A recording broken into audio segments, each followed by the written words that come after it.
Welcome to meeting 558. There we go, 558. I am Sheila Mcintyre, your Sergeant at Arms for today. We provide a supportive and positive learning experience in which members are empowered to develop communication and leadership skills, resulting in greater self-confidence and personal growth. You are now inside the code of conduct of a Toastmasters meeting. Please be advised this meeting is being recorded and that it may not be possible to pause the recording. The following are the meeting rules. Please be advised that any behavior that disturbs the flow of the meeting will result in removal from the meeting room without any warning.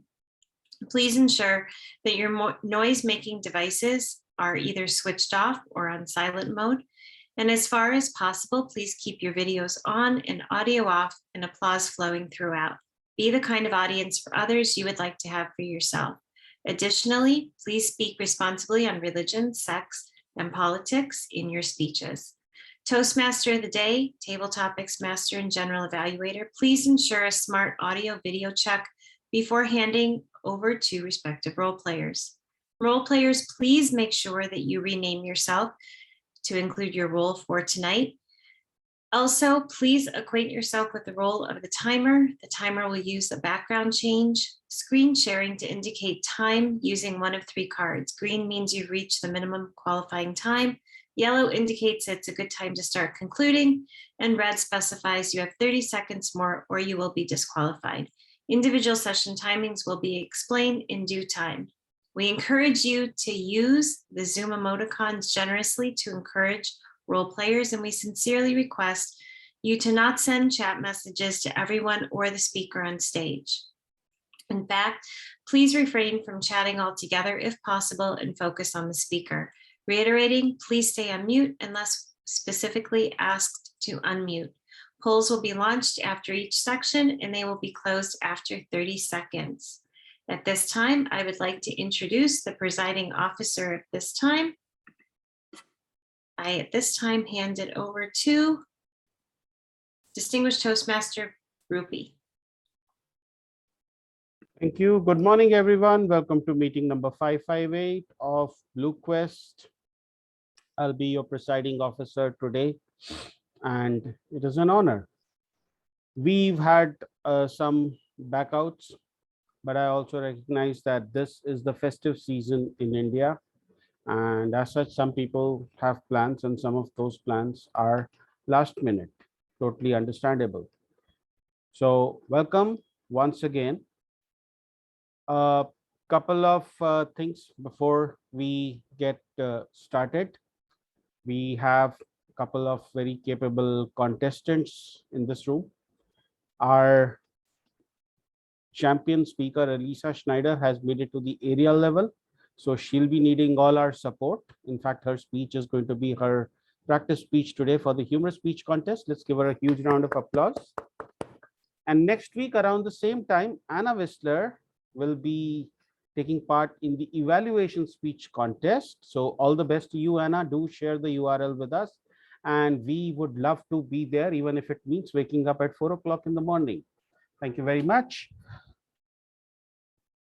I would like to welcome the guests to the room. First of all, and what seems to be becoming a regular feature, an international contest finalist, Kin Ank, for the second meeting for the second consecutive meeting. Welcome, Kin. So glad to have you here. And stick around, we might have a role for you. I'm kidding. We'll manage. Our area director, Toastmaster Mehul Sehgal, and for those of you who don't know, he's actually been to an evaluation speech contest final. Let's give him a huge round of applause. Our regular family member, if not a club member, distinguished Toastmaster, or I should say twice distinguished Toastmaster, Raj Mehta. Let's give him a huge round of applause. And technically a guest, Sumangal, because she hasn't renewed. I look forward to your renewal, Sumangal. Welcome. And last but by no means the least, our Man Friday, or should I say our Person Friday, because I have to be gender neutral. Our general evaluator for today, Toastmaster Lakshmi K. Raman. So, talking about the theme today, it's about a city that I do not really like, because that city is, when I visited that city for the first time, it reminded me of Mumbai, and I do not like Mumbai, not by any stretch of imagination. In both the, thank you for reminding me, Anna. Most welcome to our speech evaluator for today, Keith Bryan. Let's give him a huge round of applause. In fact, I just realized that we have got more guests than members in this meeting, which I don't know if it is an achievement, but it surely is a reflection of the fact that we are in the festive season and people are busy. So, coming back to New York, to me, it came across as the entire city wakes up somewhere around 5 o'clock in the morning, and they just walk around the entire place. It's as if they've got something to do. What they've got to do, I do not understand. But it's such a busy place. It's such a bustling place. It's such a vibrant place. And me being an introvert, I'm not used to these kind of places at all. So my first introduction to New York, not so good. The second time I went there, it was after nine. It was after that plane landed in the Hudson, and the 9/11 towers had been reconstructed, and there was an air of solemnity to it. But you should not hear about New York from me, trust me, because I do not have pleasant memory. I'll turn you over to someone who has, and she is a Toastmaster of the meeting. Let's give a huge round of applause to someone who lived in London, moved to New York, right now is in Hawaii, and probably has been to more places than all of us combined have been to. Let's give it up for Toastmaster Hope Williams. Wow, Ruby, you deserve an award for that introduction. What a beautiful introduction. Thank you so much. With my role as Toastmaster of the Day, I'm looking to change your outlook, opinion, and feel of the city of New York. As Rupinder introduced to you, I have had the chance to occupy this lovely city, but that's not what my role as Toastmaster of the Day is about. It's actually about something more special. The New York City Marathon is held every year in November, typically on the 7th, with the exception of 2020, when the marathon was canceled due to the health pandemic. So with my role as Toastmaster of the Day today, my evening, your morning, I want you to lace up your shoes. I want you to dream of something that less than 2% of the world's population has ever done. Not just the New York City Marathon, but any marathon. So come with me as we explore the New York City Marathon.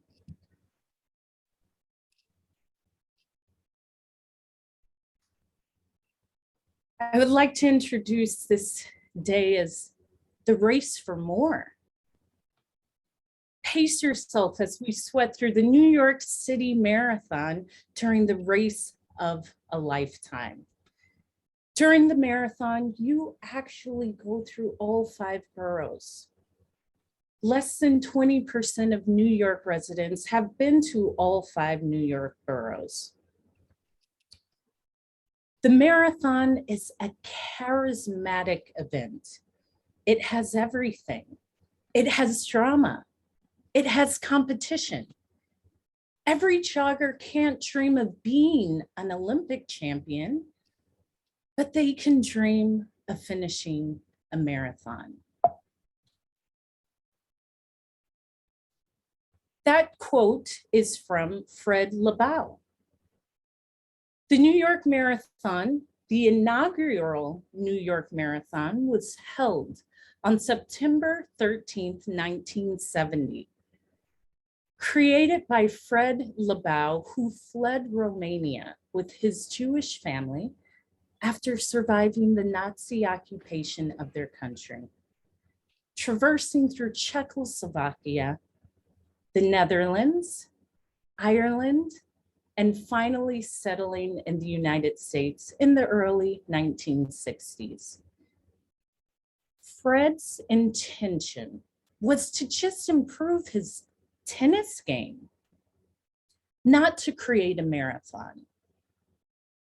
After gathering $1,000, $300 from his own pocket, the race was created.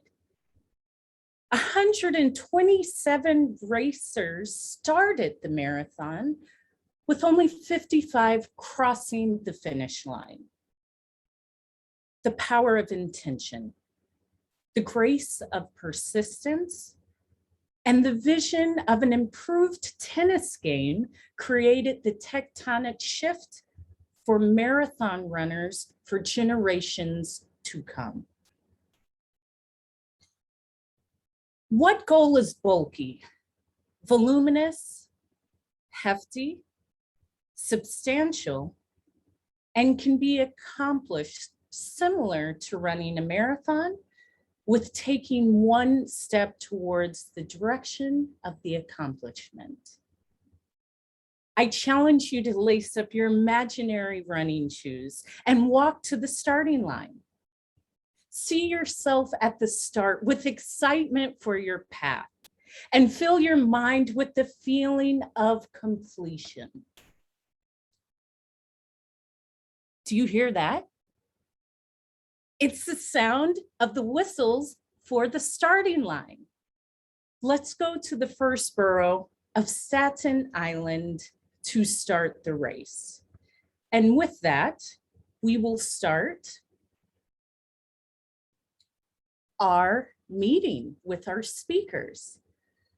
The first part of our meeting will be our prepared speeches. Our prepared speeches followed by evaluations.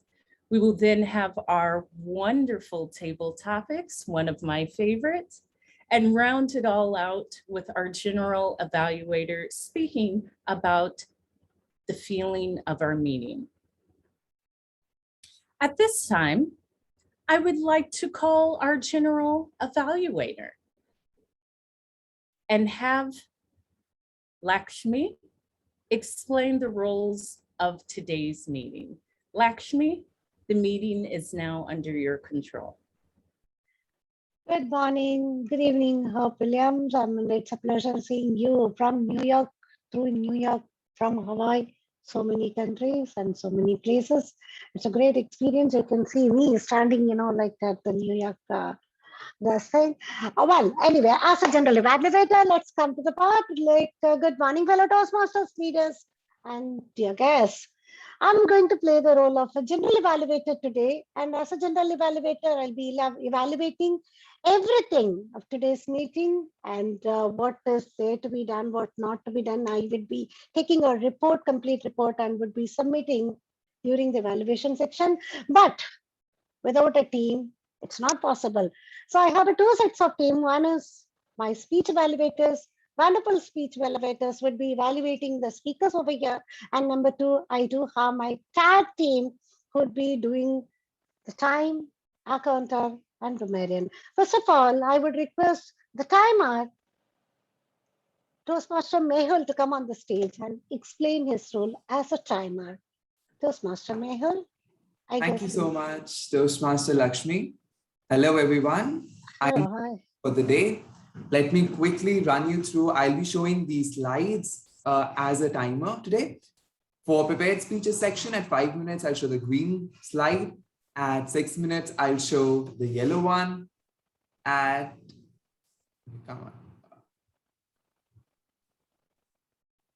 6 minutes, I'll show the yellow one. At the 7 minute, I'll show the red card. In prepared speeches section, the speaker will have 30 seconds buffer on both the sides, in the beginning as well as at the end. In the table topic section, the time will be 1 to 2 minutes. At 1 minute, I'll show the green card, 1 minute 30 seconds yellow, and at 2 minutes, I'll show the red card. In table topics, there's a 30-second buffer only on the upper end. For the evaluation section, I'll show a green card at 2 minutes, 2 minute 30 seconds, a yellow card, and at 3 minutes, the red card. Here again, the buffer for 30 seconds is for you on both the ends.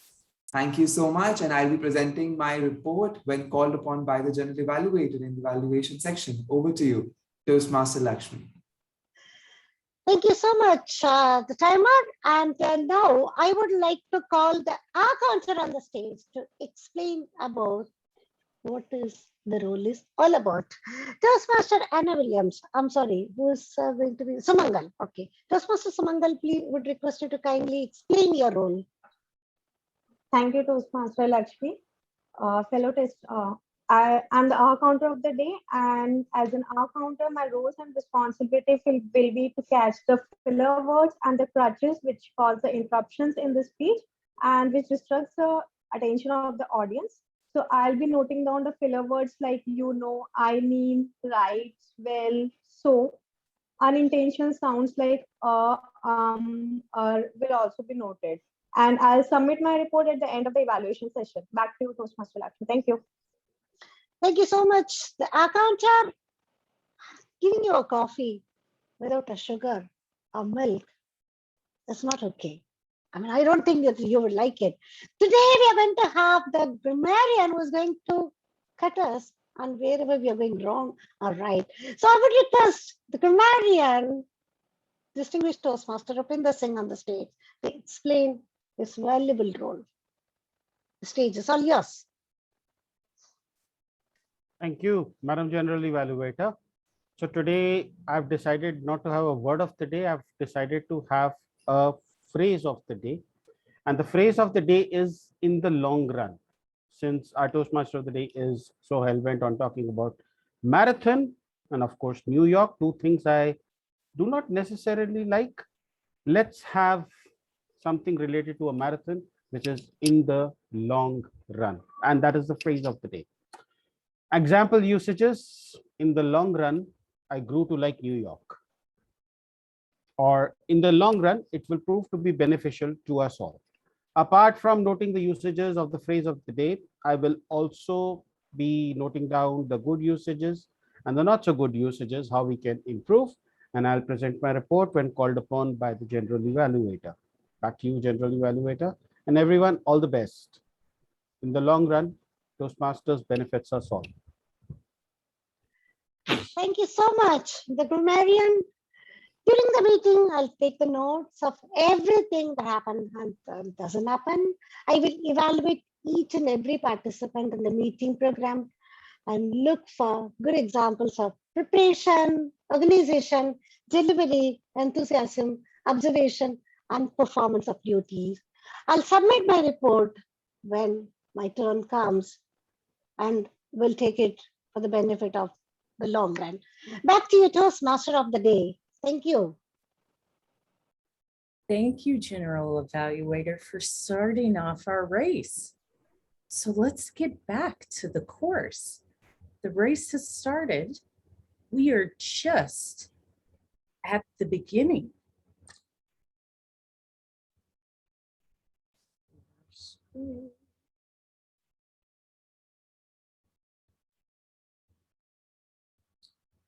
So we have started the race in the first borough that we will be exploring, Staten Island. The name Staten Island comes from the Dutch legislature. Like the rest of New York City, the first Western settlers on Staten Island were Dutch.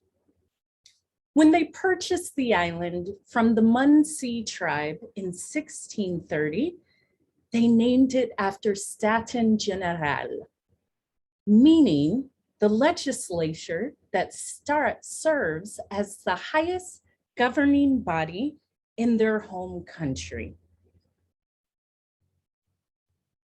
The race has started. We are now on the Verrazano Bridge. It was one of the fastest bridges ever to be built. The Verrazano only took 5 years to complete. This was a sharp contrast to the Brooklyn Bridge, which took almost 16 years from start to finish. The climb might be tough and challenging, but the view is worth it. There is a purpose for that pain. You just can't always see it right away. In view is Manhattan, the city of New York. And this picture was actually taken by me. I stopped to see the journey in front of me. I felt afraid. I felt, I don't think I can make it. Look at this. And at the same time, I chose to pause at my oncoming journey. With that, let's start with our first speaker of our day. The first speaker of the day is Amit. Amit's speech title is called, Let's Talk About Crypto. His pathway is from the Effective Coaching Pathway, Level 1. His project is researching and presenting, and Amit has between 5 to 7 minutes to show us his beautiful literary skills. With this, I now present all of us Toastmasters and guests, our first speaker, Amit Tandon. Am I audible? Yes, you are. Yes, yeah, And I'm visible also, I believe. absolutely. Yes, you are. It's been about 5 months that I've been wanting to deliver this, come to this platform and deliver this speech. Work has kept me super busy, and I've just not managed getting around to prepare a speech and deliver it. However, what makes matters more interesting is that during this period of 5 months, the market or the cryptocurrency market has reached new record highs and collectively surged close to 35%. To make matters even more interesting, cryptocurrency or Bitcoins, as it is more popularly known as, has gone up by more than 400% in the past 1 year. However, not a lot of people know what cryptocurrency is. Why is it so important? More importantly, why are people so bullish on it? Which brings me to my speech for the day. Let's talk crypto. Before we start on the topic of cryptocurrency, we need to understand what money is. In simple terms, money is equal to value. Money is how we transfer value from one person to another. I have a 500 rupee note with me. Over here it says, I promise to pay the bearer a sum of 500 rupees. The only reason this note is worth 500 rupees is because all of us agree that it is worth 500 rupees. Let's look at it in a slightly different way. Suppose you do some work, and now upon the completion of work, you're supposed to get paid something for the work you've done. Something that needs to have some intrinsic value to make you feel fulfilled for the work you have done.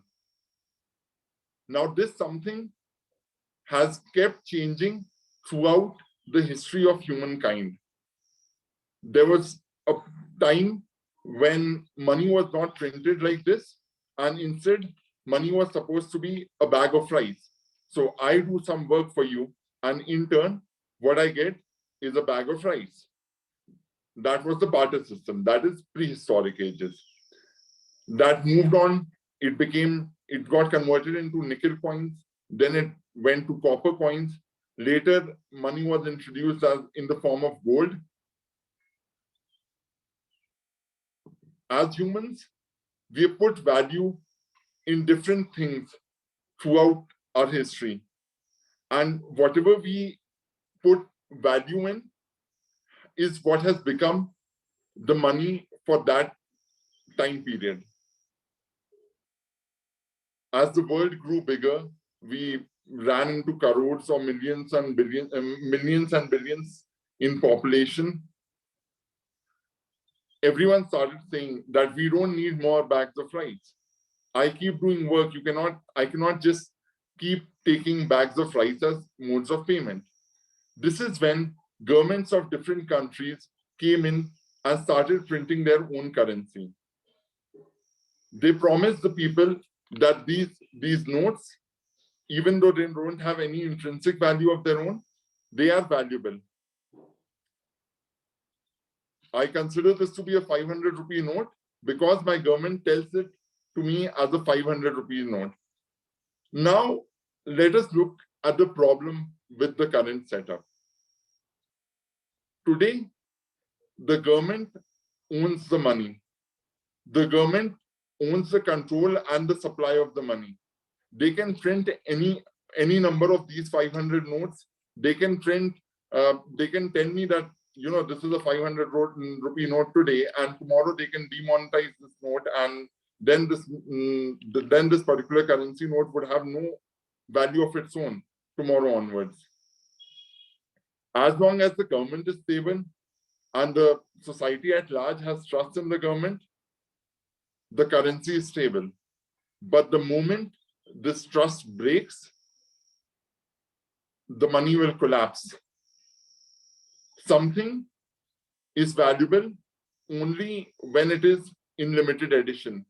Something that is in abundance generally does not hold its value.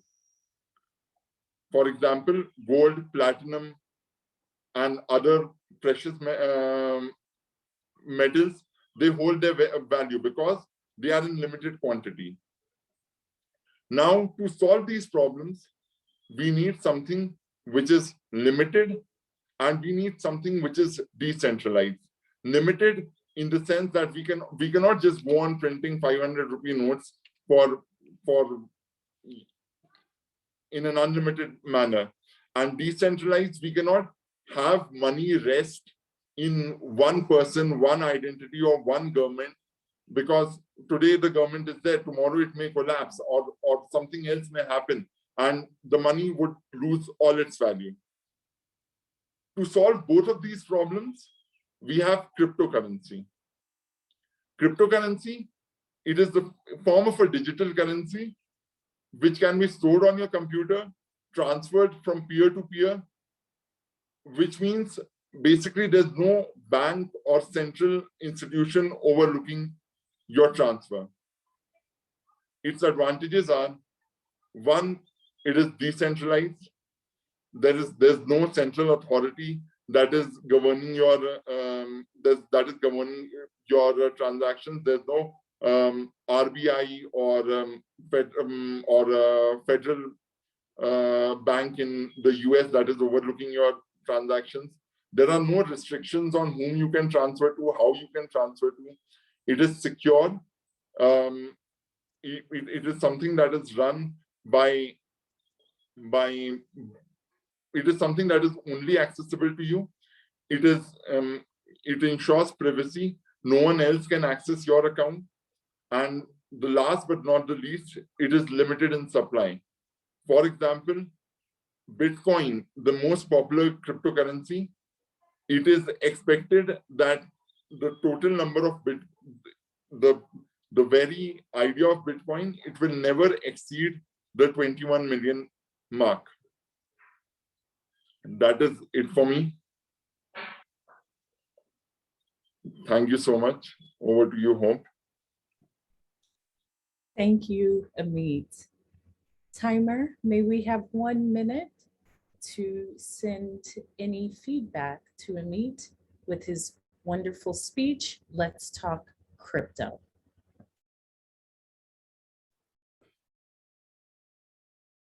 In the meantime, Lisa is here. Let's ask her if she's ready to give a speech. Otherwise, we move on to Sheila.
Okay, 1 minute completed.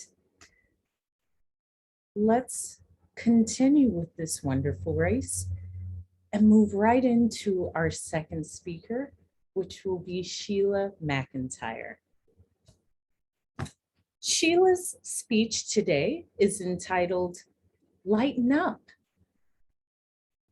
Sheila will be presenting from level 2 of presentation mastery. The project is from Effective Body Language, and Sheila has between 5 to 7 minutes to thoroughly present her presentation. Without any hesitation, may I now present to you Sheila Mcintyre with Lighten Up. Sheila, would you like to do an audio and video check? Yes, please. Am I audible and visible? You are, yes. Continue. Whew. Oh, I'm so hot. Oh, I'm really tired. Oh, I'm having a really hard time breathing. Excuse me for a minute, fellow Toastmasters and guests, while I put my bag down. Oh, that feels so much better. Whew, I've been traveling a long way and I'm just plain exhausted. Oh. Hey, what are you carrying in that bag anyways? This bag? You really want to know? All right, let me show you. I have in my bag, I have shame. And let's see, what else do I have in here? And I have ugliness. And I have in my bag jealousy. And I also have in my bag bitterness. And I also have unworthiness. And last but not least, I also have in my bag the book of comparisons. You know that game we all play? She's smarter than me. He's funnier than me. They're taller than me. You know that game. Everything listed when we compare ourselves in the book of comparisons.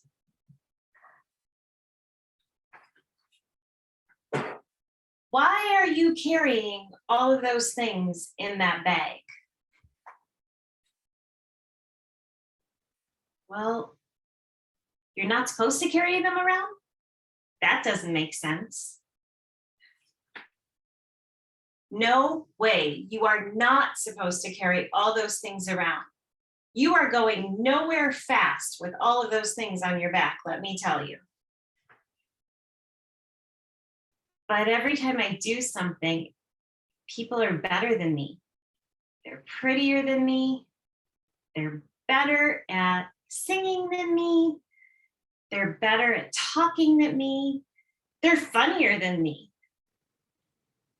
Everybody's better at things and not me. I'm not good at anything. Haven't you ever heard this quote?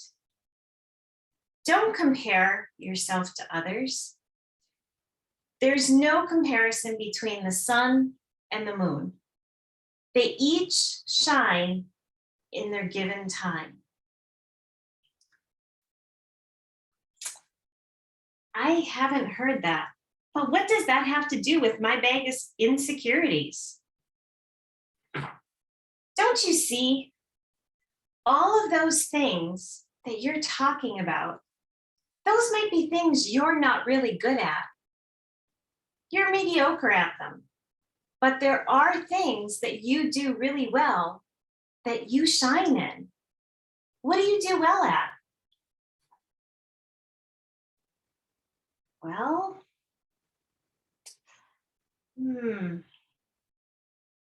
oh, wait. I can speak words of beauty through encouragement.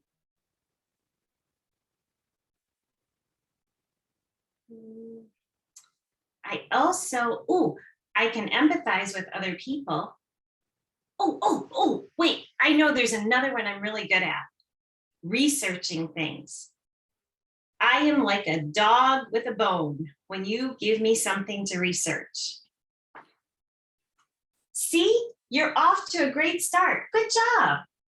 I'm really excited for you. Now what I want you to do is brainstorm some more, and I want you to think of 5 more things you're good at tonight. That's your homework. Homework? Who wants to do homework? No homework for this girl. No homework. Do you really want to be carrying that bag of insecurities for the next 20 years? Do you remember how exhausted you were when we started this conversation? Oh, when you put it that way, no, I really don't. I definitely am on the homework.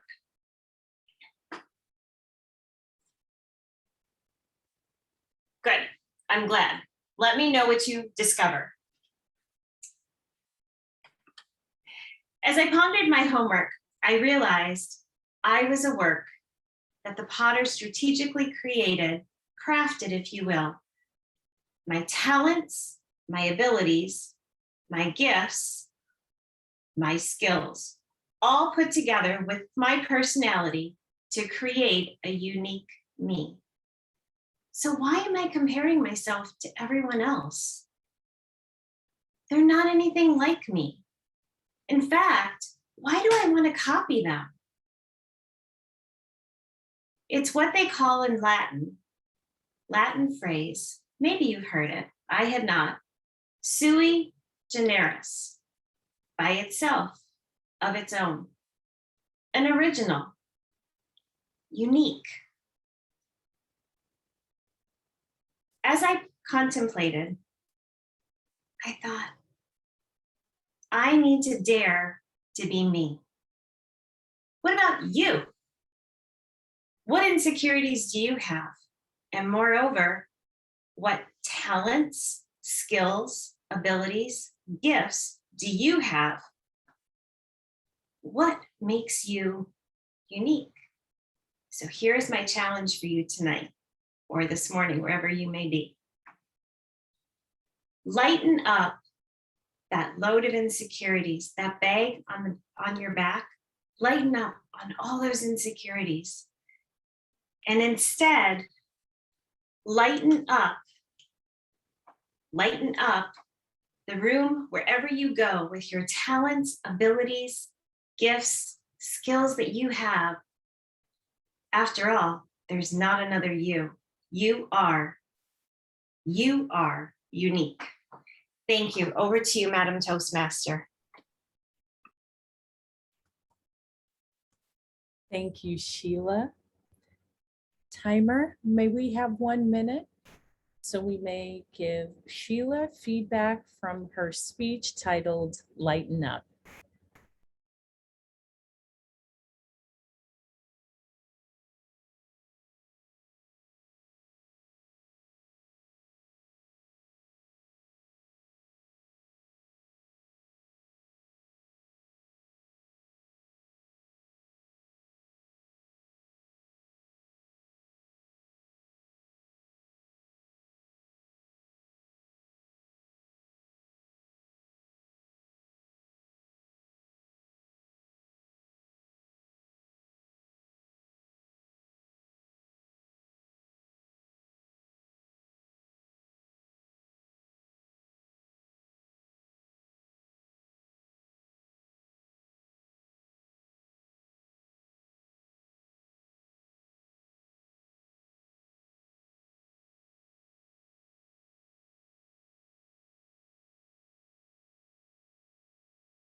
Thank you. 1 minute of feedback has concluded.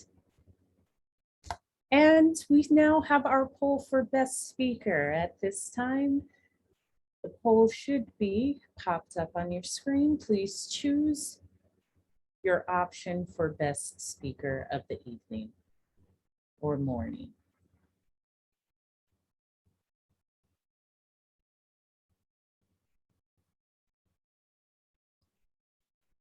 Fantastic. Well, I'm still hydrated. I haven't extinguished most of my energy. We're out of Staten Island. It's now on to the next borough. Which borough would this be?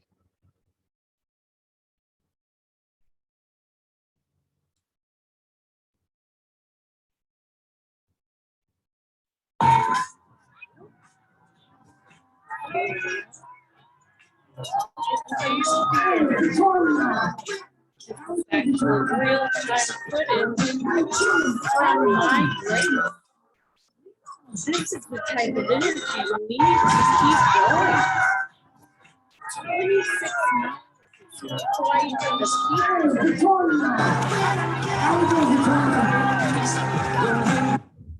And with 24 more miles to go, I needed that energy. I needed the music. I needed the love.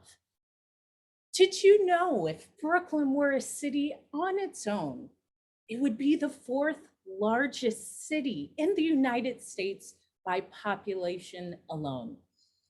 More than 2.5 million people currently call Brooklyn home. And I have to say, they have the bananas, beer, and bread to keep us going for 24 more miles. It was Lawrence Ferretti that said, I once started out to walk around the world, but I ended up in Brooklyn. That bridge was just too much for me. Brooklyn's official motto is Eenheid maakt might.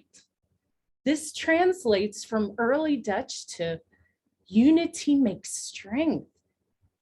And since Brooklyn's terrain is mostly flat, it is the fastest borough in the New York City Marathon with an average speed of 8 minutes and 14 seconds per mile. Perfect time to run right into table topics. Table topics. This evening, this morning's table topic session will be conducted by Kushbo. Kushbo, please. It will be Anna. Pardon me. This morning's table topic session will be conducted by the beautiful Anna Whistler. Anna Whistler, I now call you onto the stage to conduct our wonderful table topic session, which I'm looking forward to. Thank you. Thank you so much, Toastmaster Hope. If I was a little bit more prepared, I would have New York, New York playing with Tony Bennett singing it at the best. However, I'm not quite tech savvy to be able to play that for you guys, but I will tell you that I have been to New York City. I have proof of it and you will see it here shortly. And it was a wonderful experience. So let's start off with some questions. And the best part about it is that I'm pretty much going to ask all of you guys a question. So let's get started. To start us off, the first question. New York City is known as the city that never sleeps. What would cause you to stay up all night as well? Let's go to DTM Rajmeta. What would keep you up at all night? Can I take the topic a few minutes later? I just entered in my office. Absolutely. I can do that. Let's go over to Toastmaster Gowrie. Let's hear from you. What is it something that would keep you up all night?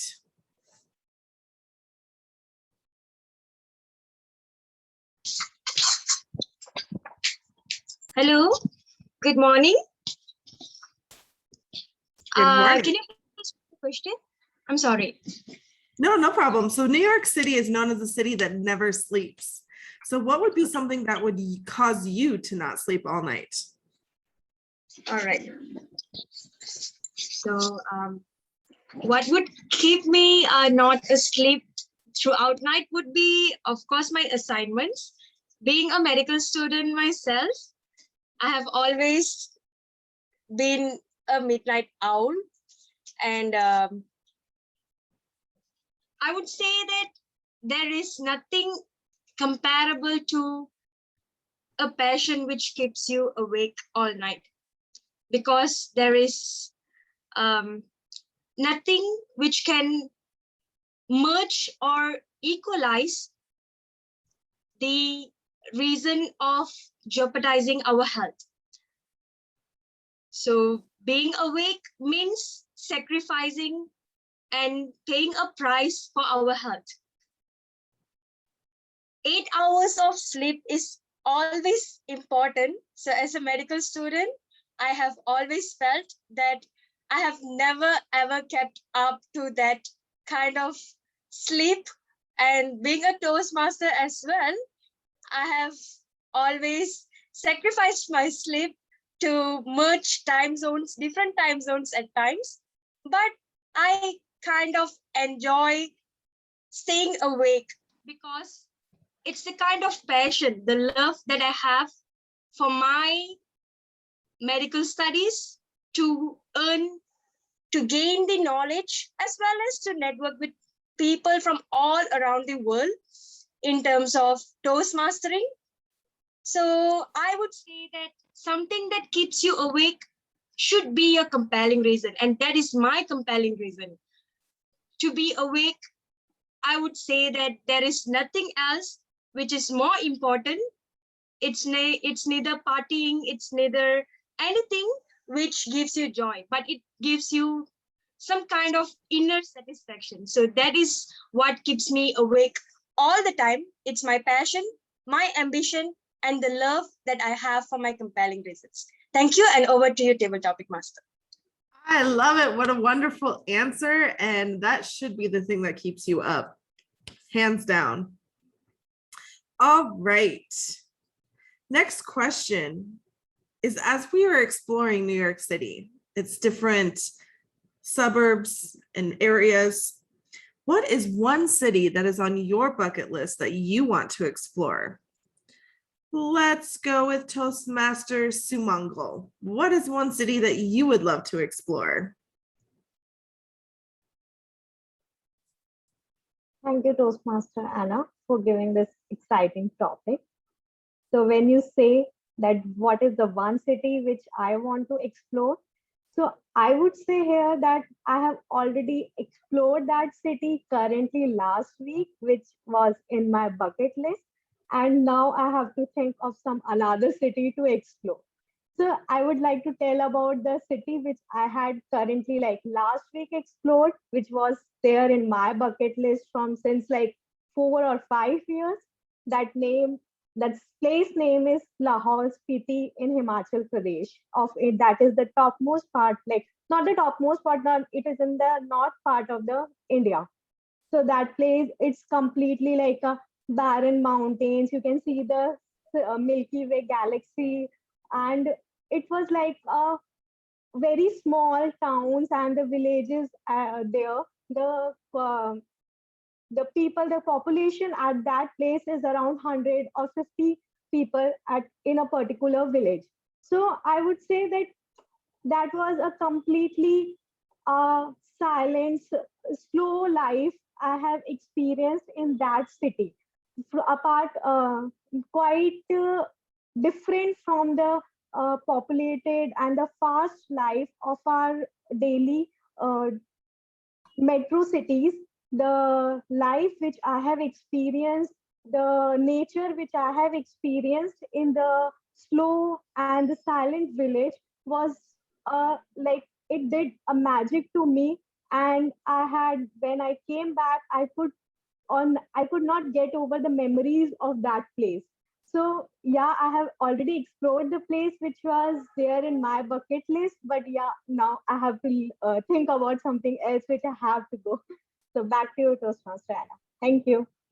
Awesome answer. This is so good. I'm so glad you got to accomplish something on your bucket list. That is always a great feeling. So yes, I cannot wait to hear about your next city. All right, let me see if I can share my screen here. As you can see, this is taken from New York City. And as I went to visit, the number one piece of advice that everyone told me is do not look up, because then everyone knows you're a tourist. What is one piece of advice that you received as you were traveling that you still take with you to this day? Let's give that to Toastmaster King. What is one piece of advice that you received that you still use to this day? Oh, and jumped off. Okay, let's move that to Toastmaster Meat. What is one piece of advice that you have received while traveling and still continue to use to this day?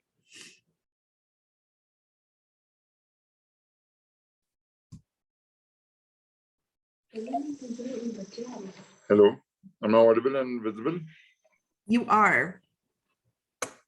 The one piece of advice that I have received while traveling and I still continue to adhere to is that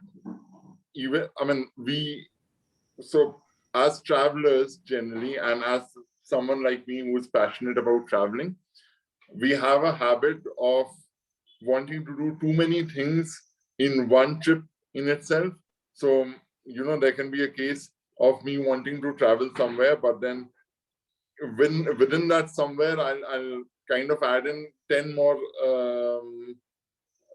destinations which are in and around that somewhere, which will make the entire trip really hectic. Very early in my life, there was this one trek that we had gone to. It's a religious place here by the name of Gomo.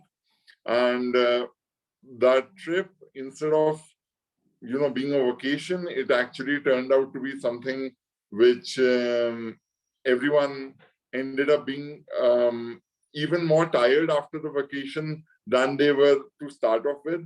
And that is when people told us that you need to make trips, vacations feel like vacations and not feel like excursions, or not feel like some physical activity that you are doing. And that is something that I tend to stick to till this date. I ensure that the trips that I'm making are, I'm making them to relax and not to, not to just tire myself even more, probably. That would be it for me. Awesome answer. I would completely agree. Taking a vacation and planning every detail, it's exciting, but not worth it, I promise. All right. The marathon, we have learned, actually has less than 2% of the world's population that accomplishes this. It's a goal that many reach for and get little accomplished. What is one thing that you would list in your life or see in your life that very few have done that you have yet to accomplish? Raj Mehta.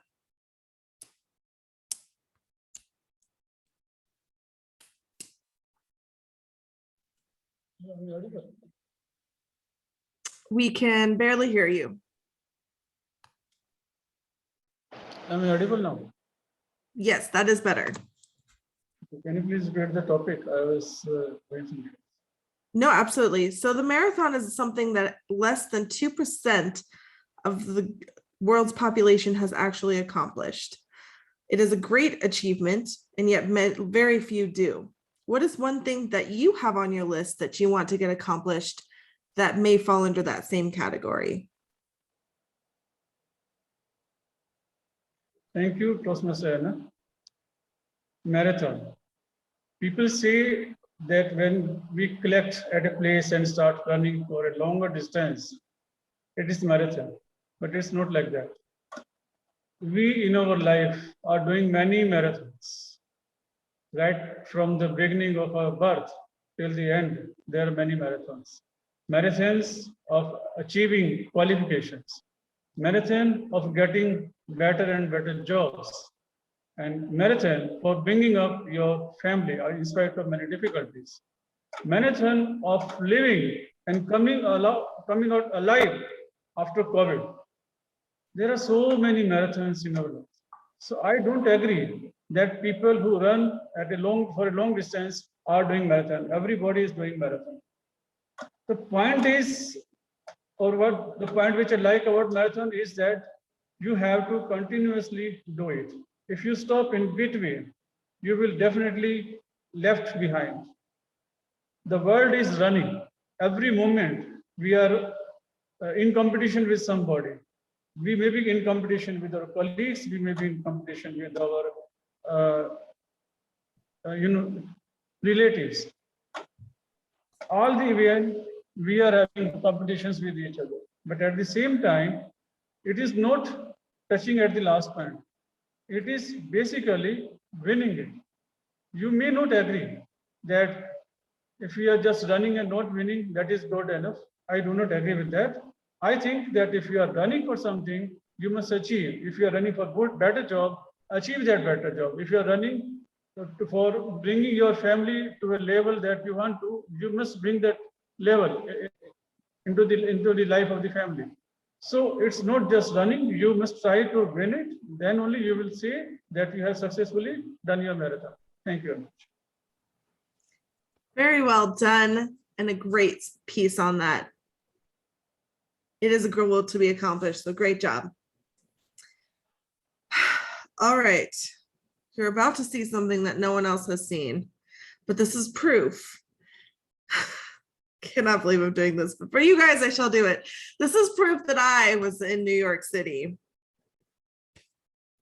In New York City, there is an M&M store, and there I am in 2007 at such a young age and a horrible camera quality. But there is an entire wall of M&Ms, colorful M&Ms. And the goal is you can create whatever bag of colorful M&Ms you want. And of course, I had to indulge. So my question for you, and I'm going to have someone else do the timing for you, Mehul, but the question for you is, what is one thing in life that you have been able to indulge on or see in such great pleasure that you could not resist?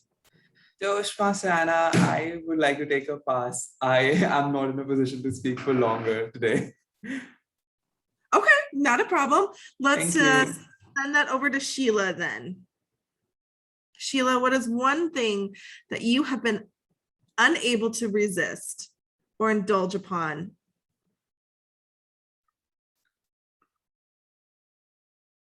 One thing that I have been able to indulge in is reading. That is one of my favorite pastimes. I do it every moment that I can.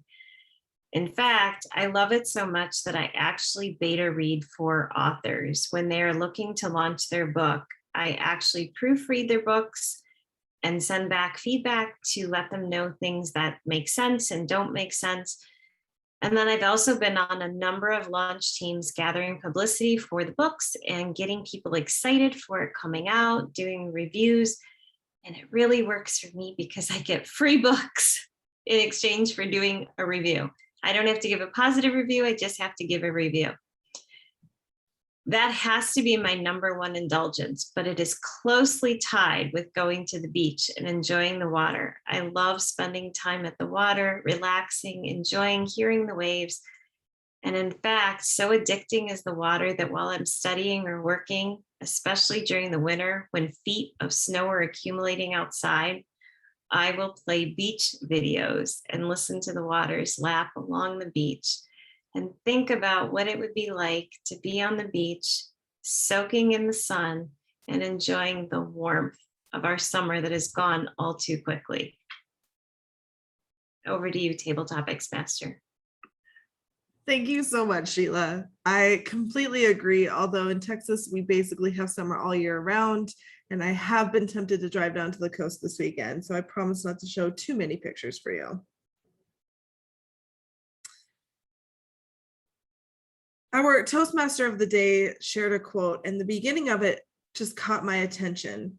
The climb might be tough, but the view is worth it.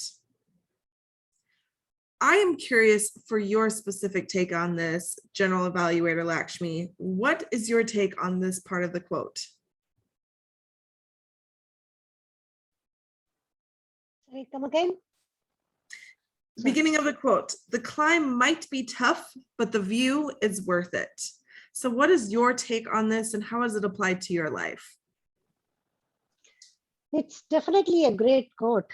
The climb is not important, definitely. How much, whatever being the distance, we think something, if our heart, our mind is the two wheels of our life, irrespective of being whatever being the achievement, if those two are intact, we can reach anywhere in life.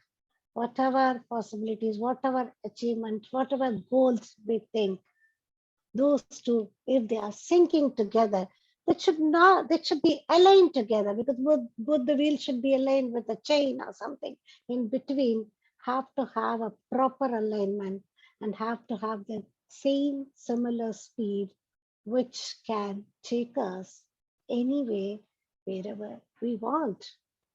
We had an experience once. We thought of going to Mysore with our family, and we were of two minds whether to go or not. But at night 1:30, we landed up there, and due to summer vacation, we couldn't find any of the hotel. We had been thinking, running here and after, but finally, both our heart and mind worked together. We bumped into a travel agency and we asked them that we might stay here for the next 4 to 5 hours so that we can use them for the next day, the side trip, and as well as from Mysore to Ooty. And that worked absolutely, because we thought something is not possible. We are going to stay at the roadside only for the next 5 to 6 hours. But the cycle ride worked us, and it reached us that particular destination. If a travel agency can be reached with those two wheels, why not a mountain? Even Mount Everest is very easy for us to reach. What about you, Table Topics Master? Great for you to spin it back towards me. I do completely agree with you. We often just look at the pain and the suffering and the struggle of the climb, and we miss the most important part, the result, the view. And thank you, Hope, for putting that quote in the chat. It is a beautiful quote. I hope that we all can share a part of that. Did you know that in New York City, there is a brand new birth every 4.4 seconds? To me, that is astonishing. So my question is if you had a choice of seeing or experiencing something every 4.4 seconds, what would it be? DTM Rupinder Singh.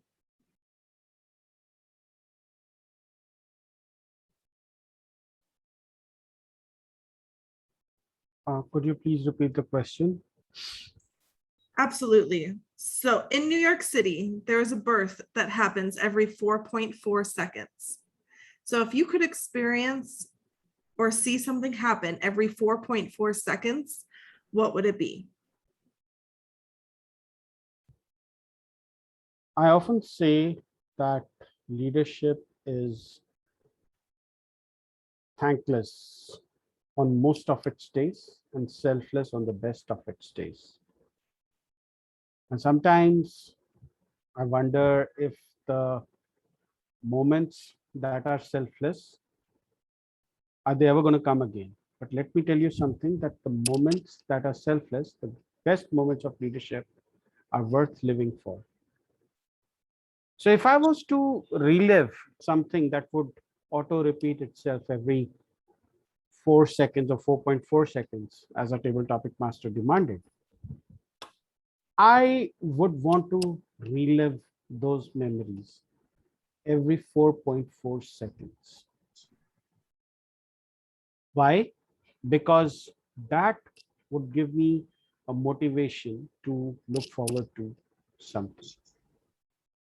Prominent among those memories are the memory of holding my child in my hand for the first time, who incidentally came into this world at 11:04 on the 10th of May 2003. And I remember holding him in my hands and literally yelling at me that, is this the time to come home? Couldn't you have come earlier? So that is one moment. Another moment was when I decided to move from my regular job and to become a full-time consultant. That was a moment that I will cherish forever, even though it has its struggles. Another moment would be when I joined Toastmasters. I know it sounds cliched, but it has been a big factor in making me who I am. So moments like these, moments when I saw my child for the first time, when I left my job and started out on my own, and then I joined Toastmasters. If I could keep playing memories from these moments every 4.4 seconds, I would be a very happy person. What do you want to remember every 4.4 seconds, Madam Topics Master? I love it that you guys can throw these questions back at me. And I'm fully prepared to answer because it leads right into my next question. In New York City, there are historical buildings, museums, complexes.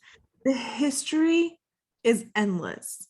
And one such building is Carnegie Hall. It is known for their performances, the stage, even the sound itself. In June of 2007, I was invited to perform in Carnegie Hall. Now, I do not have a picture of me on the stage, but what you do see is the program that is outside of the complex that was there months before broadcasting the performance. My name is at the very bottom. You won't be able to see it. I apologize, but it is an experience and a memory that I am proud of and would love to remind myself of every 4.4 seconds as well. This following question: what in your life can you proudly say that you have done, accomplished, or brag about? This goes to none other than Toastmaster Keith Bryan. Can you repeat the question one more time? What is one thing in your life that you can be proud of or brag about that you have either accomplished or done? One thing I can brag about that I have accomplished or done is I've managed to become an authentic person. One of the one of my pet peeves and one of the things that disturbs me in this world is that there are so many fake people. Persons who put on a mask the minute they wake up, turn next to them and kiss someone that they don't love and say, "Have a great day, honey." Or persons who go to work and smile and work hard and tell their boss that, "I love it and I can't wait to come back to work tomorrow." Or even persons who put on a different face, a facade. They pretend to be motivational speakers when they hate themselves and they hate people, but they want people to see them in a light. So they do things that has nothing to do with who they truly are inside. That, for me, the fact that I've become a person who reflects who I truly am inside when I speak, when I walk, when I go to work, I believe that that is an accomplishment. And every day I walk with a certain pride and a certain joy and a certain peace, because I know that I am myself and I know that there is no one like me. And I know that I am true to who I am true to what I believe, and I am true to what I don't believe. And I know that, unfortunately, there are many persons who cannot say the same. But I say that not to bring people down, because a part of me being authentic is me wanting to see others be authentic. So I ask you guys, what are you proud of? And are you also like me? Are you authentic? If not, try it out. I'm sure you'll be proud as well. Madam. I feel like that was a speech ready to happen. So you had better write that topic down, because that is accomplished. Done. Great job. All of these answers, in all actuality, though I may be biased because I asked the questions, were all wonderful responses, and I appreciate all of you participating. Of course, there's one person I have not asked a question to. I am planning a trip for New York City. I'm hoping to do it in December, make it Christmas time, you know, the big tree, Rockefeller Center, maybe ice skate, experience the Christmas cheer of New York City. So my final question, and I turn it back to you, Toastmaster of the day, is what is a piece of New York City that you highly recommend that I need to put on my list to visit as I go to the city? Thank you, Toastmaster Anna. What is a piece of New York City that I would recommend you visit? I really have to stop and ponder this, because as a travel professional, as I've shared, I was a flight attendant for 15 years. I've traveled all over the world. I've traveled with my family, and not only was it, and it is still a passion, it was a profession. When I'm met with this question, I often turn it back to the other person. Often upon traveling, it's the question, what should I see? Where should I go? What should I eat? And I'm forced to say, well, what do you like to eat? Eat that. If it is cake, if it is a cupcake, if it's shopping, if it's any activity, being in a different location in the world is going to change your experience. So it's often not searching for that perfect thing to do. It's being in a different place and doing the things that you love to do. Within that, beauty is found, because nothing is done the same everywhere in the world. When I travel, the three things I find anywhere in the world is a secondhand store, I love to see what people around the world are discarding. A great restaurant, often vegetarian, because that will never fail me. And always a beautiful sunset. A sunset is beautiful no matter where you are. So if I can share anything with you, it's what do you want to see? The only answer I will offer you is that sunset. I believe you know what else you need to do. I will turn this back over to you, Anna. And I'm turning it back to you because you got control of this. You keep sharing that great answer. I definitely like the secondhand story idea that's already written down. Thank you. You're welcome. You're welcome. Well, thank you, Anna. And thank you for all the participants in our Toastmasters session, which is my favorite.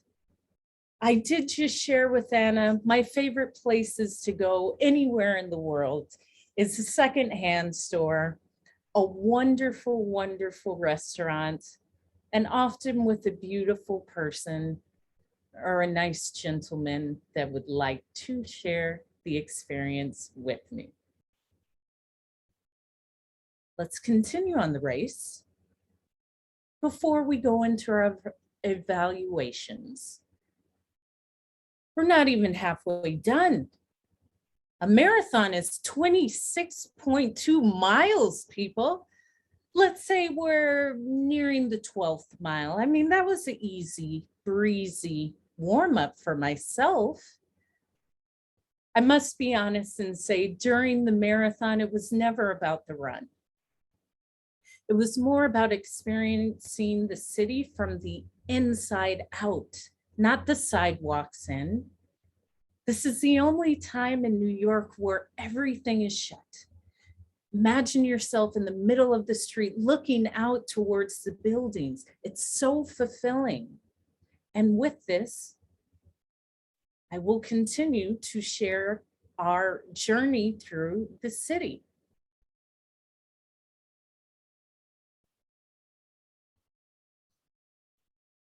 We have now approached Queens, New York. My apologies, wrong slide. Queens, New York will be the second borough after Staten Island that we will encounter. After Brooklyn, we are now in Manhattan. Queens is the most ethically diverse borough in the city. And it happens to be the most ethnically diverse borough in the entire world. You have 2.3 million people here with from more than 225 countries, speaking over 200 different languages. The borough of Queens was named after Catherine of Braganza, wife of King Charles II. Catherine was born in Portugal, but she was married to Charles back when the British colony in New York was established. With a whopping 2.3 million residents, Queen has 400,000 less people than all of Chicago. America's true fourth biggest city, Houston, would need to gain a few thousand people to challenge Queens' population size. Approximately 47% of the residents in Queens are foreign born. We're now in the big city. We're well into the race. And I took this in awe while in Times Square. And did you know that Times Square was named after the New York Times? Originally, it was named after Long Acre Square until the Times moved there in 1904. New York City has the largest Jewish population outside of Israel, largest Chinese population outside of Asia, and largest Puerto Rican population of any city in the world. We're well on our way, and we're in the Bronx. Haagen-Dazs, the famous ice cream, was originated in the Bronx. The nation's largest metropolitan zoo is in the Bronx. Most of the land comprising the Bronx Zoo was previously owned by Fordham University. The college sold the acreage to New York City for only $1,000 US, with the requirement that the land would house a zoo and a garden. More than 4,000 animals reside on these grounds within the naturalistic habitats, and Queens is home to Yankee Stadium. Look at all that you would learn just from being on a race, And now we're here to race to our evaluations. The evaluation portion will share all of the tips, tricks, and possible challenges from our prepared speeches. I will now invite Lakshmi, our general evaluator, to be spotlighted so we may begin the beginning of our evaluation portion of our meeting. Lakshmi, are you ready? Here we go. Spotlight's on you. Thank you so much, Toastmaster Abhi, for the wonderful trip to New York and to the places which we had never been, to be very honest, which you definitely prompted us to visit those places. Well, now we have come to the most important part of the meeting, that's evaluation. Evaluation is generally on the speaker's speech given by the most prominent people, and whatever the feedback, recommendations, and the summary can be, or whatever the way they call it. But we had two beautiful speeches today. One is of cryptocurrency, where the other one was a lighten up. So first of all, I would like to call on stage the distinguished Toastmaster Raj Mehta to evaluate the speech of Toastmaster Amit Chandan. Distinguished Toastmaster Raj Mehta, the stage is all yours. Thank you. Thank you, General Evaluator, Toastmaster Lakshmi. Today, we didn't hear a speech. We had a lot of information about a topic which is hot.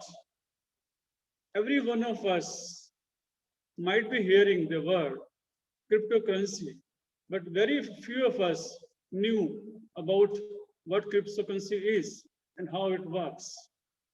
When Speaker Toastmaster Tandon came on the stage, in the beginning itself, he started with some facts that there is 35% during the last 5 months in the value that you earn when you invest in cryptocurrency. Similarly, over the last 12 months, there was 400% increase in the value if you invest there. After telling the reason, he also told us the history of money, what money is, and what are the parts of different types of monies, how money traded in the form of barter system, in the form of gold, and then the advent of paper currency. He also told us one of the important aspects of paper currency is that currency is owned by the government, not by us. And this is where the role of cryptocurrency comes. Because cryptocurrency is not owned by anybody else, it is owned by you. It is owned by the players who are into this field. All in all, a great informative speech. I enjoyed every bit of it. I also felt that he was confident by delivering the speech because he was able to move his hands and was able to give some impact to his content. He also had some examples while telling the value of money and gold. At the same time, I feel that if the speaker had worked on some of other aspects that would have taken the speech to a higher pedestal. For example, his voice was flat throughout. What if he had started, "Hey, ladies and gentlemen, do you know what cryptocurrency is and how it works?" That would have added value in bringing the audience to his speech. Also, I felt that he was standing at one place and there was no movement on the stage. He could have delivered different part of speech while moving on the stage. Second is that I felt that he was making this on the spot. His speech was not prepared. It was not memorized. He was thinking on the spot and then delivering the speech. One more thing is that he's close all of a sudden. I was expecting a logical closure of this speech. All in all, a great speech. If the speaker could have worked with a little bit of energy and had memorized the speech better, that would have given better result of the speech and would have engaged the audience to the deeper sense. Thank you very much. And over to the general. Thank you so much, distinguished Toastmaster Rajmita, for giving valuable feedback and evaluation to the speaker. Yes, I mean, even I felt the same, that he finished the speech, apart from whatever you said, he finished the speech on a little abrupt note. If he could have given a message, it would have been much better, definitely. Now I would like, because the second evaluator, he ran to give the evaluation on Toastmaster Sheila Mcintyre. I guess I'm pronouncing it right. Toastmaster Keith, the stage is all yours. Yes. Sheila, I must be honest. When you started your speech, I thought that you actually had just finished running. You did such a great job with your gestures and movement that one would think that you had just run the Mumbai Marathon or maybe even the New York City Marathon right before you came. I really love the way you used props, the bag, and you used personification to pull those things out of the bag that was weighing you down. That showed that you could have run even a better time at the marathon. I'm sure you had just run if you hadn't have those things in your bag. I love the use of dialogue throughout the speech. Not only did you use dialogue, but you allowed movement to bring characters to your dialogue. You moved to the left when you were speaking in one voice. You moved to the right when you were speaking in another voice. Now, I know that as marathon runners, we all can get better. And I believe that you ran a personal best today. However, to take your race to an even higher level, your speed to an even higher level, what I would have done is I would use a little less dialogue. I think the dialogue was very effective and I felt like you were extremely comfortable with it, but I think you may have used a little too much of it throughout the speech. I think you can diversify. I would have diversified maybe and tried some more techniques to experiment with gestures. I know the dialogue is definitely a good way to bring out gestures, and that is great. What I would have added, one of the things I would add to your speech is personal experience. Personally, I would have loved to hear, as you guys would know, I can be very personal and I get very emotional with my speeches. So I would have loved to hear about a time in your life, maybe when things were hard, when you were too hard on yourself, when maybe you could have lightened up a little. All in all, your message was extremely clear.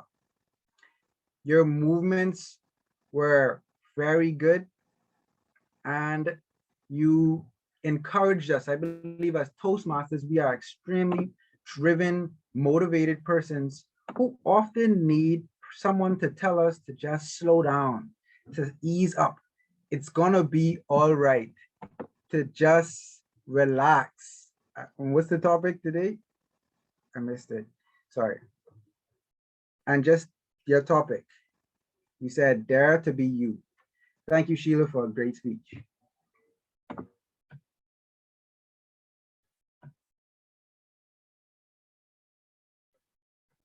Thank you so much, Toastmaster Kate, for giving the right evaluation or the perfect evaluation.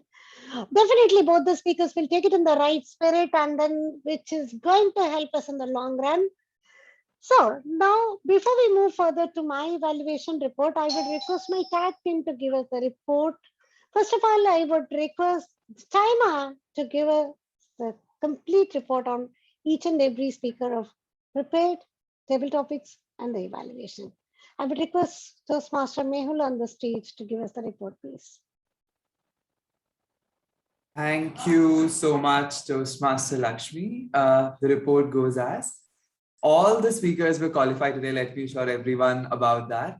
Toastmaster Amit took 7 minutes, 29 seconds. Toastmaster Sheila took 7 minutes and 19 seconds. In table topic section, Toastmaster Gauri took 2 minutes and 13 seconds. Toastmaster Sumangal took 2 minutes. Toastmaster Amit took 1 minute and 50 seconds. Distinguished Toastmaster Raj took 1 minute and 56 seconds. Toastmaster Sheila took 1 minute and 23 seconds.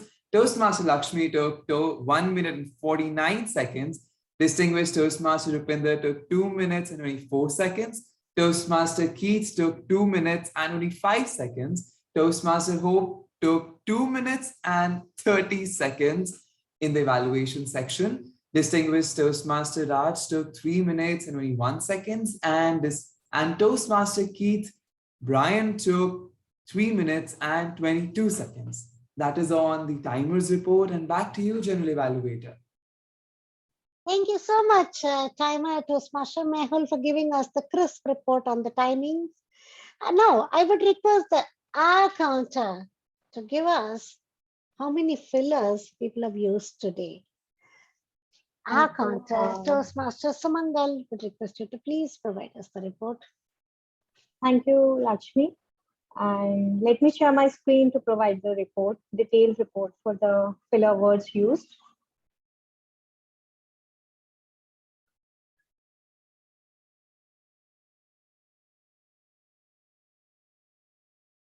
Is my screen visible?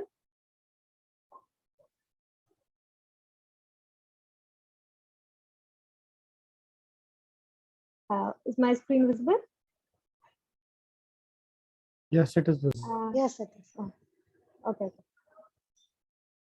So here is a detailed report for the filler words being used. I could not see any filler words being used in the table topics by Lakshmi and Lakshmi, Rupinder, Keith, and Hope. That was very a good learning for me as well. So that how you people are not even using a single filler words.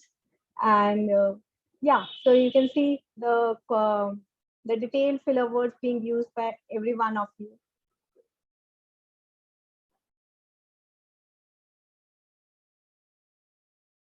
Yeah, back to you, Toastmaster Lakshmi. Thank you so much, counter. But now I would request the grammarian of the day to give us the report, to share the report of the good usage, bad usage, and the sugar and the milk. So, distinguished Toastmaster Rupinder Singh, the stage is all yours. Thank you, Madam General Evaluator. And if you could see, I've got 2 slips. This one is for the commendations. And as you can see, I've filled it on both sides. And this one is for the recommendation. It is empty on one side. So I think we did an excellent job today. For me, the highlight of the meeting was the climb might be tough and challenging, but the view is worth it. There's a purpose for that pain. You can't just see it right away. And that was probably the best personification of the long run said by Victoria Ariam and quoted today by our Toastmaster of the meeting, Toastmaster Hope Williams.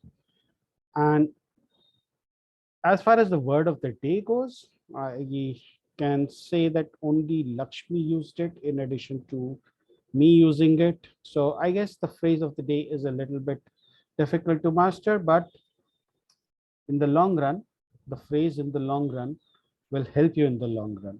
So you could remember it like that. Every jogger cannot dream. There was a quote along those lines in the beginning, but every jogger can dream of completing the New York Marathon, and that was something that intrigued me. The power of intention by Toastmaster Amit. Then the intrinsic value. I love the use of the word humankind instead of mankind, because we now live in a gender neutral age. So humankind works better than mankind. Something is valuable only in its limited quantity. Anything that is in abundance does not have value. Reminded me of this rock in space that is full of diamonds and would be worth trillions of dollars. But if we were to get all those diamonds here, they would lose their values because there would be so many diamonds. Sheila, I loved your metaphors in the bag of insecurities. Made me think, what are the insecurities that I'm carrying along with me? Then we had Anna come up with a city that never sleeps, and while in New York, never look up, because that's how people figure out that you are a tourist. A marathon of, and there were so many metaphors from Raj. Today's meeting was full of metaphors. There was this usage, pet peeves, and then there were and there was this comparison by Keith, are you authentic? So the best part that I liked was Sheila Mcintyre disclosing that she does proofreading for authors. So all you budding authors out there, we've got a proofreader amongst ourselves, and all you have to do, all she will charge you is a free book. Don't quote me on that. She might charge you money for that as well. Now I'll come back to some of the improper usages. The very few of them. One is we don't have pathways in pathways. We have paths in pathways. So let's stop calling them pathways. So it's not the engaging humor pathway, it's the engaging humor path. It's not the leadership development pathway, it's the leadership development path. Why I said that? Because I completed both the paths, the last one only yesterday. There is no such word as Toastmastering. Toastmasters or Toastmaster is a noun and it is not yet a verb. Then there was northern part of the India. First, the India should not be qualified with the because it's a proper noun. Second, this could have been better said as northern India. And those were the improper usages as such. As a grammarian, what I will recommend to everyone is to start using the phrase that I introduced in the long run. With that, I will hand it back to our general evaluator. Thank you. Thank you so much, Mariaman, for the detailed report. Yes, definitely. Every day is a new day. We need to learn a lot from whatever being the day, for whatever being the moment, I should say. And now, before I get into the final report, let me evaluate table topics also. The table topics, it was a wonderful table topics session, topics chosen by Anna, and excellent, which was going with the theme of the day, New York, definitely. But for all the speakers, took the topic, whatever had been given, synced with their own, and given us a wonderful performance. I'll just go quick. I guess we are going late. First of all, what would you make you not to sleep? And connecting with New York City. Well, Toastmaster Gauri took it in a very different but perfectly syncing with being a medical student. I don't want to sleep. So I don't want to miss my sleep. So sleep. don't be awake. And perfectly, she was explaining about the disadvantages and what is the setbacks if we sleep late and if we miss our regular sleep. That was a great attempt. But a story with a personal experience would have definitely given us more visage on what exactly the message you want to give. But it was a great take otherwise. Thank you. And the second speaker, Toastmaster Sumangal, would love, what is one city would love to be there on your bucket list, since she has already completed her bucket list and she was explaining about her her visit to Lagos City, a small city which she is really trying to explain as she just got the city in our presence with her words. Extremely excellent. A small experience, a small story, a small instance, an interesting instance would have made us to add those cities into our bucket list also. Thank you. Now, Toastmaster Amit, the third speaker, one piece of advice. Yes, definitely. We had been receiving advice and still at times we ignore and we move on with that. And the kind of thing which you had, the experience you had at Gomu, the trek experience was excellent. But you again finished your thing in a little abrupt manner. You had a little bit of time. You would have spoken for about 20-25 seconds more, little more extended. It would have been fine. Well, anyway, table topics, anything can happen. It's an impromptu speech. And now comes to the fourth speaker. What's one thing you want to achieve or when you want to add under the marathon? And that word marathon, though he used many times in his speech, all marathons were explaining or giving us the message in a different way. It's all different from each other. It was a feast. It's a metaphor. He was trying to connect with each and every marathon word, something behind, everything behind that. What we are running after life, we are not only running on road, but we are running in our life after something or other. Excellent take, excellent take. But you just finished it little abrupt, I felt. Would request you if you could have had a thing and finished slowly or with a message would have been great. Now, Toastmaster Sheila, champion of book reader, what's one thing you have been unable to resist when the M&M show, the store was shown and you said proofreading? Yes, definitely, because our joy is not only looking at the stores, but also many things, wherever our heart connects, we get joy. And that's an excellent take, and you really explained it very well.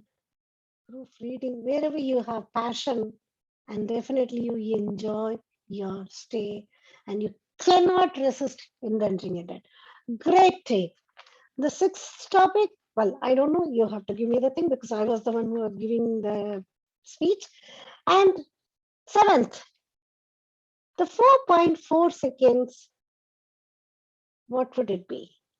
Toastmaster Rupinder Singh had given 3 different instances, holding his child, quitting his regular job and getting to a own job, and the Toastmaster.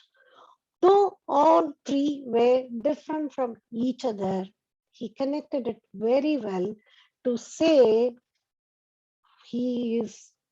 this excellent 3 things are enough for him to keep playing these memories for every 4.4 seconds. Excellent take. Now, I'm sorry, I've forgotten the 8th speaker's name, but anyway, what's on the line that can be able to, a great take on the topic, connecting with, yes, Mr. Keith, yes. He was explaining it great. I'm true to who I am.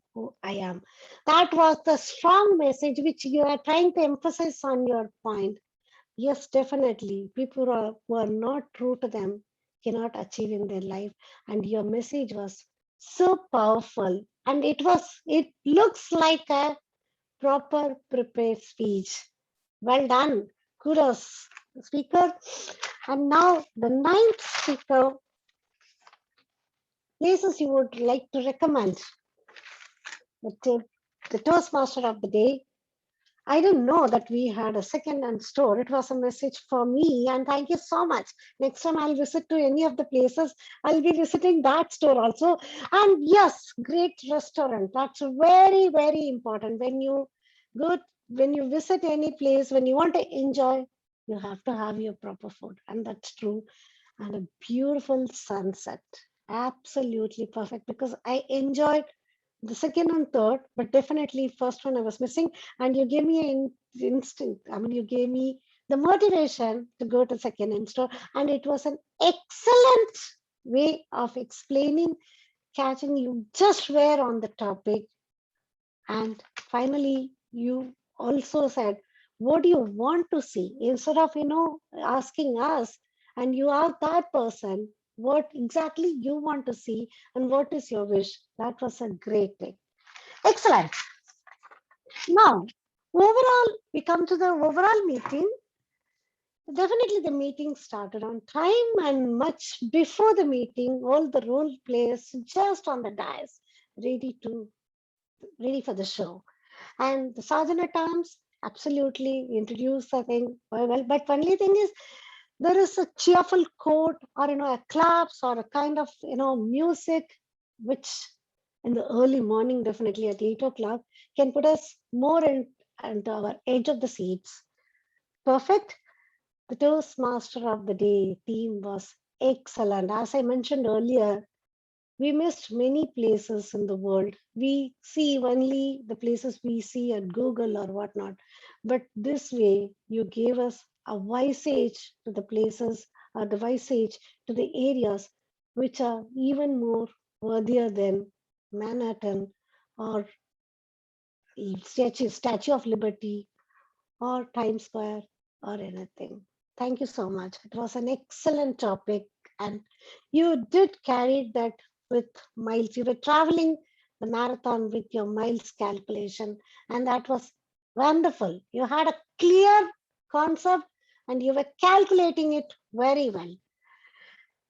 Now we have the table topics master, which was definitely syncing the theme of the day, and the topics were really great.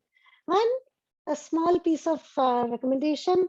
The topics are a little too lengthier for the speakers to understand. So if we could curtail to a little smaller topics, it would have been better for them to understand at the very first instance, because I saw most of them, including me, asking you to repeat the topic. However, it was a great take. The timer did his role very well. He just gave, though he was not sharing his screen, but he did mention the timings absolutely of each and every performer or the participant.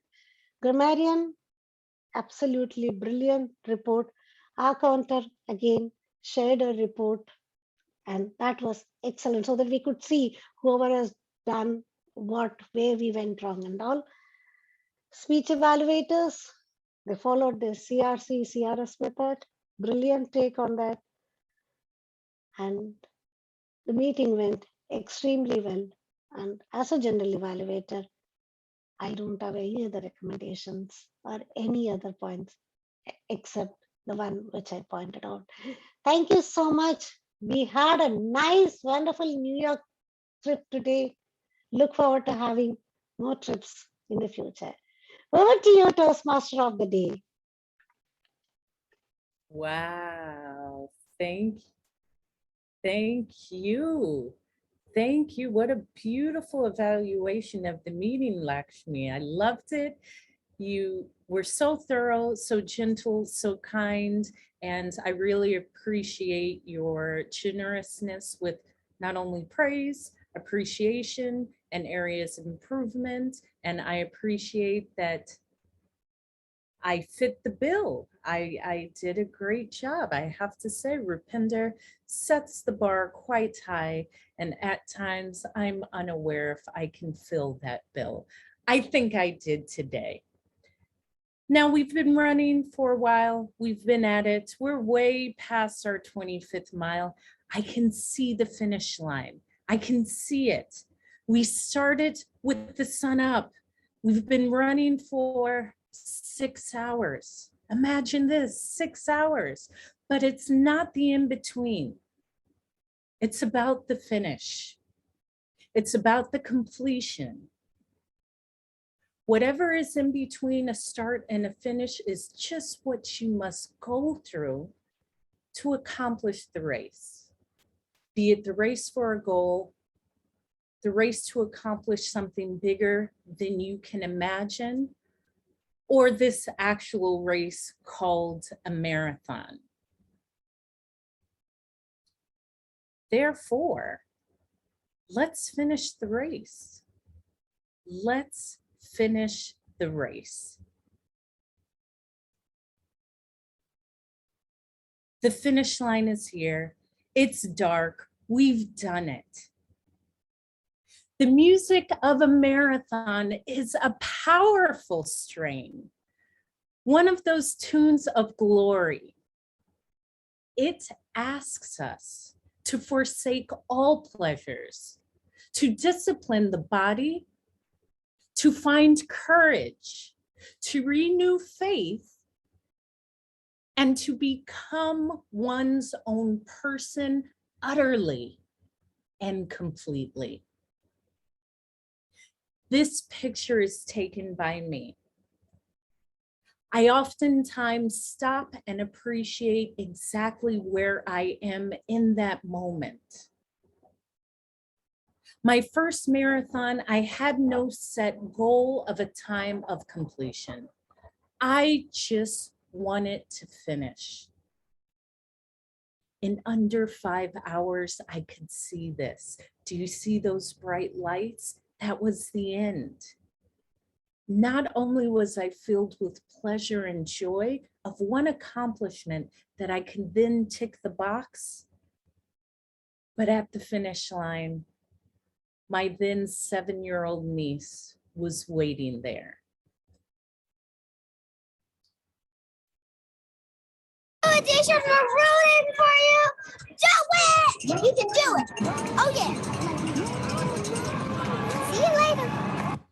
Auditions were. With that, I knew I had fulfilled my bigger goal. My goal is to inspire. I inspired myself by finishing it, but imagine my 7-year-old niece waiting there for 5 hours, tracking the app, tracking me throughout New York City, making a sign and seeing her aunt finish the race. That was the reason why I continued. And I want to close with these two quotes.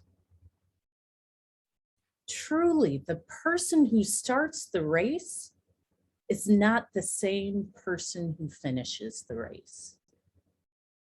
And the reason people want to run the marathon is because of the challenge. Physically, is you. The distance and how you get there is all up to you. And how hard you work. That's why people want to do it.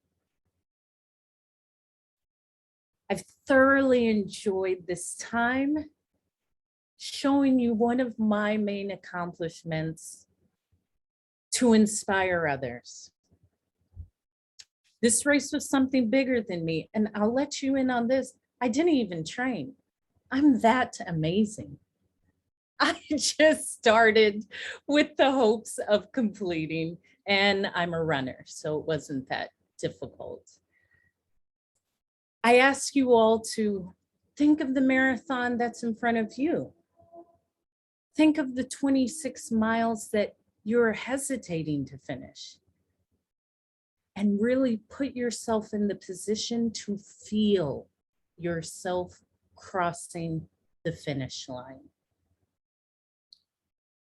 The feeling of finishing is greater than the fear of not doing it. With this, I will close our meeting and hand it back to Rupinder Singh. Is this correct? Yes. I will hand the meeting to Rupinder to present us with our wonderful awards, closing statements, and just his wonderful voice that will lead us to the better person that we are. Rupinder, I hand control of the meeting If to you. ever I need motivation, I'm going to call you up, Hope. Let's vote for the best role player. And while we're doing that, I'll go about asking for opinions. And there was someone who dropped off and is back again. Let's start with our area director, Toastmaster Mehu. How did you feel about the meeting? How can we improve?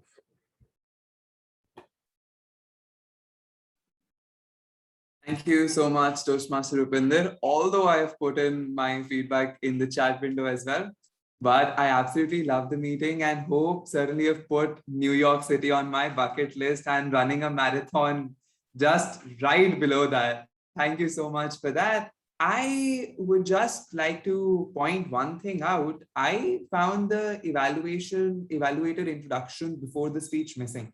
Was that on purpose or that's a new regime being followed? Okay, No, great. that was my mistake. No, that is not That's your absolutely mistake. We don't introduce evaluators here. We simply read out the speech objectives. We do that in order to save time. We try to have a 1 hour 30 minutes meeting. So for that, we don't exactly get the evaluators to introduce That it. was not my mistake. Thank you. Yeah, it was not your mistake, Hope.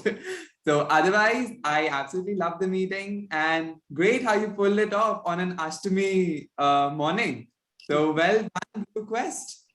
Back to you, presiding officer, distinguished Toastmaster Rupinder. Thank you. Let me now very quickly spotlight distinguished Toastmaster Raj Mehta.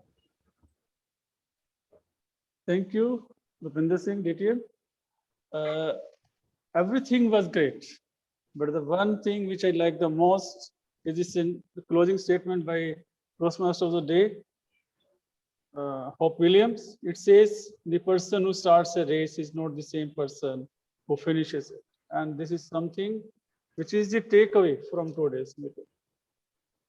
Overall, great speakers and great table topic speakers. Every session was excellent. I do not see, of course, there might be some things where we can improve, but at least I enjoyed everything, whatever I witnessed today. Over to you. Thank you, Raj. Between you and me, I have been taking screenshots of all the quotes that Hope was putting up, and I'm going to incorporate them in my speeches at some point or the other. Me too. Keith, you've been here for the third time in a row. How does it feel?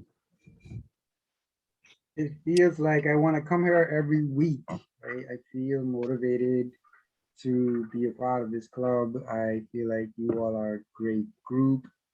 You add some more diversity to my life, which is, is always good. And I just love the experience. I think I'm growing because of this club, so that's a good thing. I don't have anything else to say.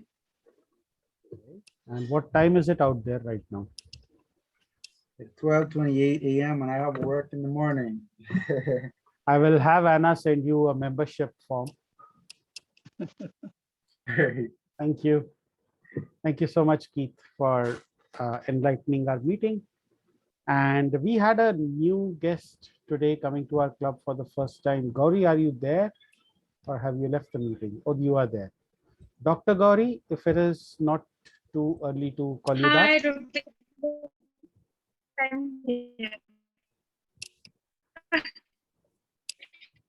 Is it only me or is your voice breaking up?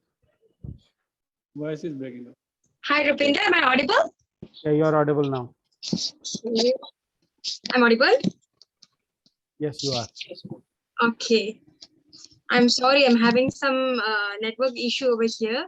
Yes, I'm Gauri from Malaysia, and I'm sorry that I joined late today because I got to know about this meeting through a friend of mine, Keith, over here, and he told me that he's attending a meeting in India. So I just thought of joining in just to peep in. And once I joined in, the first question that I asked him was, "Is it really a meeting in India?" Because I just saw, Toastmasters from the diversity was amazing, and I have attended various meetings in India, but this meeting was unique. I found unity in this diversity, and that was pretty amazing, and all these speakers as well as the role players were rocking throughout, and just like Toastmaster, I mean, I don't really remember his name, Raj Mehta, mentioned previously, the best takeaway message was from our Toastmaster of the day, the finishing line. So it's not always the one who starts the race, finishes the race. And I totally agree with you, Toastmaster of the day. It was pretty amazing. And I loved your take on the theme today, theme of the day, as well as all other role players. I felt like it was amazing, and I'm looking forward to attend your future meetings as well. Thank you for having me here. You're most welcome. Raj, before we go, you want to talk about our evaluation contest at professional speakers? Yeah, okay. We have evaluation and table topic contest on 24th, that is Sunday, and we will start at 3:45. Our contest here is from District 114. His name is Toastmaster Alligator Makori. He has requested for finding some role players from District 41. I do not want to have any role player from my own club, because I think 100% of the members shall participate as contestants. So I'm looking for some role players, and I will be reaching out to the members of this club one-on-one basis, and then would request them to do some roles. At the same time, I invite all of you to come there and have, or I would say witness, the clash of titans, because we have already have district champions. We have Rupinder Singh, we have Aditya, we have Mukesh Thakur DTM, and we have very good speakers like Roli and Devina and others. Thank you very much. Thank you. So you heard the man. Be there, 4 o'clock India time.